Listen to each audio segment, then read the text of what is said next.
période vertigineuse de remise en question sur la manière d'écrire l'histoire. Mais nous ne nous sommes jamais vraiment interrogés sur ce qui constitue l'essence même de nos vies. L'enfance, la famille, l'amour parental. Aujourd'hui, nous rencontrons un historien peu ordinaire. Ce n'est pas un professeur de Sorbonne, mais un gentleman français, un peu en marge de l'université, un historien du dimanche, comme il se qualifiait lui-même, qui a fait quelque chose de radical. Il a prouvé que l'enfance, telle que nous la connaissons, n'a que quelques siècles. Cet homme, c'est Philippe Ariès. Son livre « L'enfant et la vie familiale sous l'Ancien Régime » a bouleversé notre compréhension du passé. Il nous force à nous poser une question étonnante. Notre rapport à l'enfance a-t-il toujours été le même ?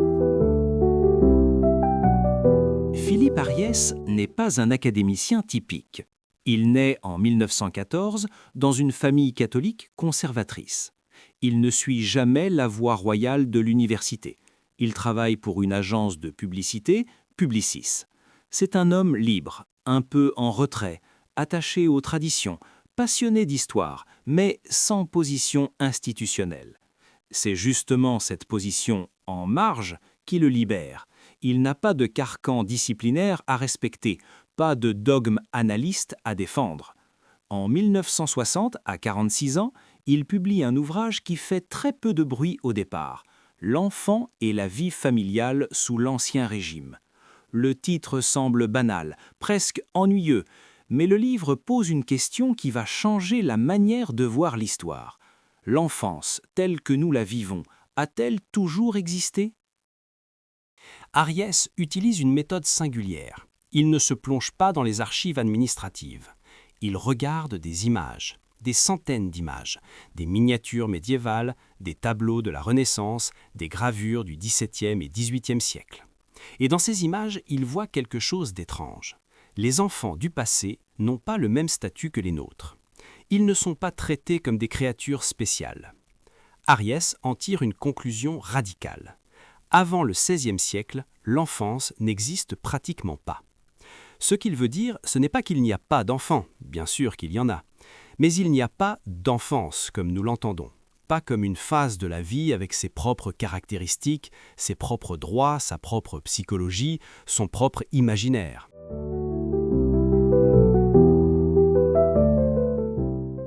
Que voit Ariès quand il regarde un enfant médiéval ?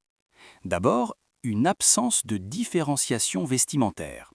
Dans les tableaux du XIIe, XIIIe, XIVe siècle, les enfants sont habillés exactement comme les adultes, en miniature. Ils portent les mêmes costumes, les mêmes coiffes, les mêmes ceintures.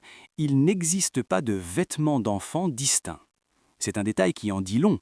Visuellement, il n'y a pas de catégorie enfance. Ensuite, une absence de séparation des mondes. L'enfant n'est pas isolé dans une sphère enfantine. Il assiste à tout. Les repas familiaux, les discussions des adultes, les travaux des champs, la maladie, la mort. Il n'y a pas de secret. Les enfants voient la naissance, ils voient la sexualité, ils voient la violence, tout ça sans filtrage. Un enfant commence à travailler dès qu'il peut marcher. À 6-7 ans, il n'est plus un enfant au sens où on l'entend aujourd'hui. Il est devenu un petit adulte participant à la vie économique et sociale.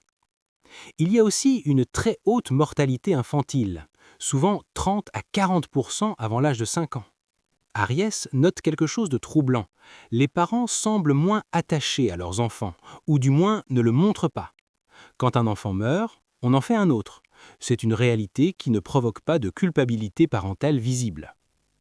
Ariès cite le journal d'une mère du XVIe siècle qui parle de ses enfants morts avec une remarquable absence d'émotion.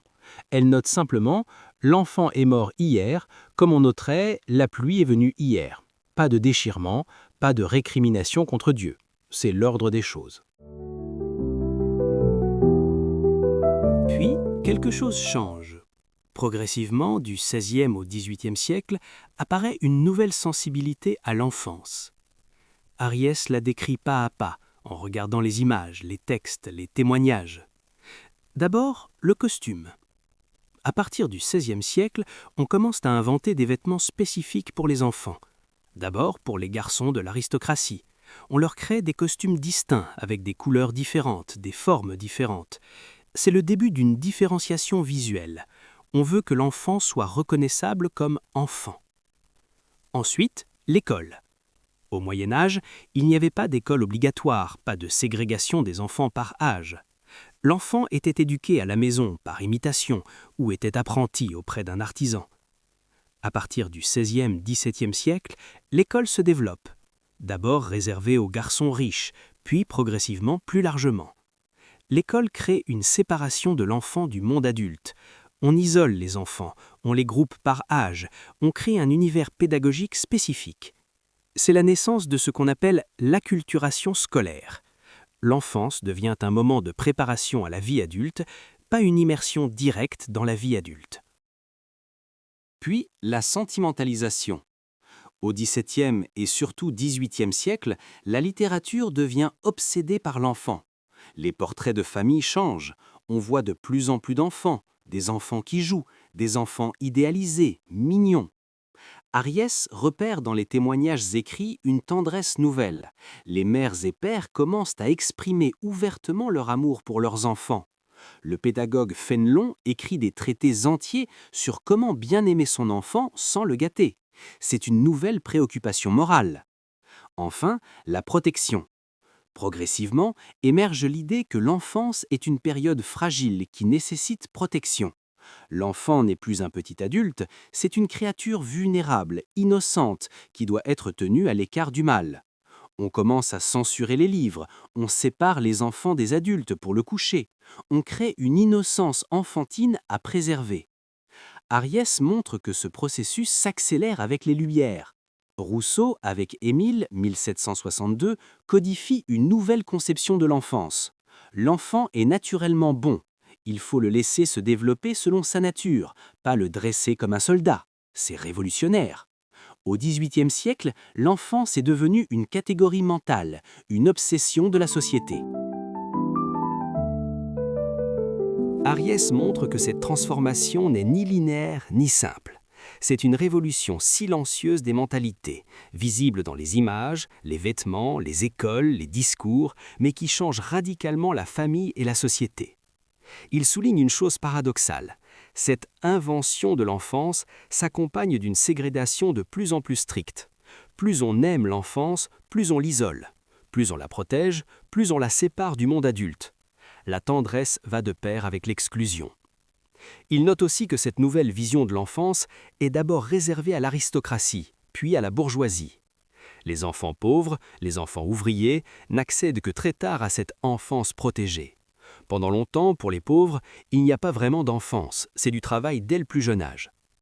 Ce que nous vivons aujourd'hui, cette hyper-protection de l'enfance, ce sentiment que les enfants sont des créatures précieuses et fragilissimes, est l'aboutissement de ce long processus. Ariès ne juge pas. Il ne dit pas « c'est mieux » ou « c'est pire ». Il nous montre que notre rapport à l'enfance est historique, pas naturel. Elle est donc destinée à poursuivre son processus de transformation. Philippe Ariès a montré qu'un sentiment, l'amour qu'on porte à ses enfants, pouvait avoir une histoire. Et il ne s'arrête pas là. Quelques années plus tard, il applique la même approche à un autre grand tabou, la mort, montrant comment notre rapport à la mort a profondément évolué depuis le Moyen Âge.